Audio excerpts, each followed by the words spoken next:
Bom dia! E aí, já estão sabendo a novidade, né? Que a partir de amanhã vamos estar com aulas presenciais, né? Tudo voltando ao normal, tudo no controle de Deus. Mas precisamos estar, assim, precavidos, né? Usando álcool em gel. Cada aluno tem que levar seu... Na escola tem, mas é bom que você tenha na sua mochila, ok? O seu álcool em gel. Levar no mínimo 2 máscaras, né? A sua água, sua garrafinha com água, você tem que levar, porque na escola o bebedouro está interditado. Você tem que levar o seu lanche, que não está vendendo lanche na cantina por enquanto. Então, tudo normal, né? Mas com a precaução, certo? Desde já se sintam abraçados. Estamos felizes, né? Por estar tudo voltando ao normal. E hoje nós vamos à nossa aula de ciências, né, sobre briofitas e pterofitas, ok? De uma maneira geral, podemos dizer que os 2 grupos de vegetais são formados por plantas que não têm flor.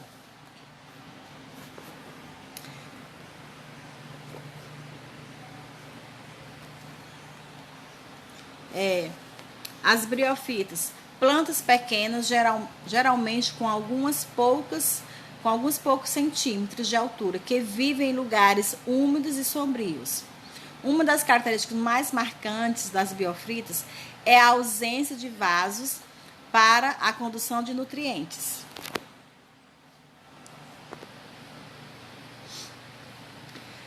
Plantas pequenas, geralmente com... Aí eu já li. Os nutrientes são transportados de células a célula por todo vegetal. Por uma razão, não são encontradas plantas deste grupo muito grandes. O transporte de água de células a células é muito lento. Os musgos e as hepáticas são as principais representantes briofitas. As briofitas não têm raízes, fixam-se ao solo por meio de filamentos chamados rizoides, que absorvem a água e os sais minerais de que o vegetal necessita. A reprodução das briofitas apresenta 2 fases, uma sexuada e a outra sexuada.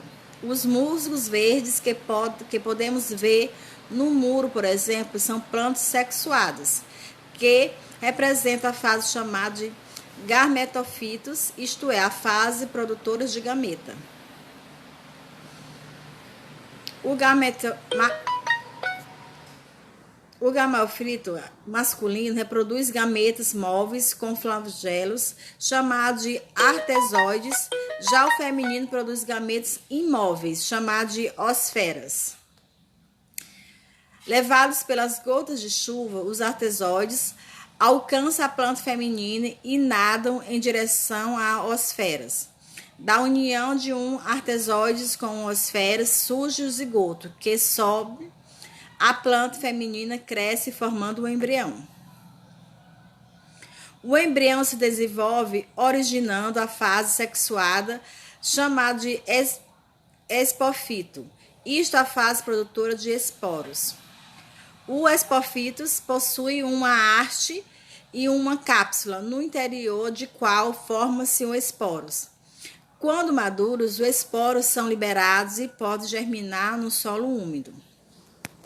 Cada esporo, então, pode formar uma espécie de broto, chamamos de protessema. Cada protenema, por sua vez, desenvolve-se, origina um novo musgo verde. E agora vamos falar da pterodófitas. As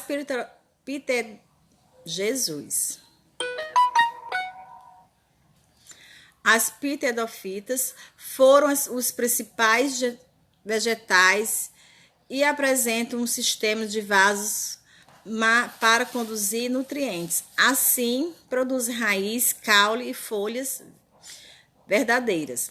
Então, a diferença é que as briofitas, elas não têm, né? Elas não apresentam os vasos, enquanto as pterofitas apresentam esses vasos. São traqueofitas, o que as diferencia das algas e dos bulbos. A água das raízes é transportada por as folhas por meio dos condutores, constituído por células modificadas. Já nas biofitas, né, elas são transmitidas a água de células por célula, né? E aí o caminho é mais longo, né? A maioria das pitofitas é terrestres e habita de preferência em lugares úmidos e sombrios. A samambaia e a avenca pode viver sobre outras plantas, mas sem prejudicá-las. São plantas sem sementes. As pterofitas, como as abriofitas, se reproduzem por meio de um círculo que apresenta uma fase assexuada e outra sexuada. Os esporfitos e a planta propriamente dita possuem folhas separadas em fiolos na forma de pernas. Em certas épocas, na superfície interior das folhas de samambaia, formam-se pontos escuros chamados de soros, onde se reproduzem os esporos. Quando os esporos amadurecem, os soros abrem e deixam cair no solo úmido. Cada esporo, então, pode germinar e originar um plátano, uma plantinha bem pequena em forma de coração. E o plátano é uma planta sexuada, produtora de gametas, e por isso ele representa a fase chamada de gametofito.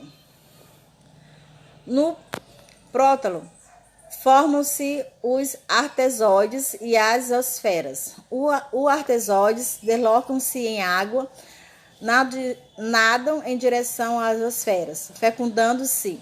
Surge então o zigoto. O zigoto se desenvolve, transformando-se em uma nova samambaia. Quando adulta, esta planta forma soros, iniciando um novo ciclo de reprodução. E aqui termina nossa aula. Então, nós podemos ver a diferença, né, das biofitas e das pterofitas.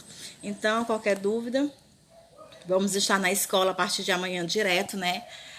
Não sei se você vai, se sua mãe vai concordar, mas eu espero que sim, né? Mas os pais têm, né, o direito de deixar o aluno ir à escola, assistir a aula presencial ou não, tá certo? Isso é escolha dos pais. Então, se você for, te espero lá, né? Nós não vamos poder nos abraçar ainda, mas vamos estar pertos na medida possível, sempre mantendo a segurança, ok? Então, que Deus abençoe poderosamente nossas vidas, nessa retornada, né, de aula presenciais. E se você não for, nós vamos continuar enviando as aulas, vídeos e as atividades normais na plataforma, certo? Então, cheiro no coração e até a próxima aula.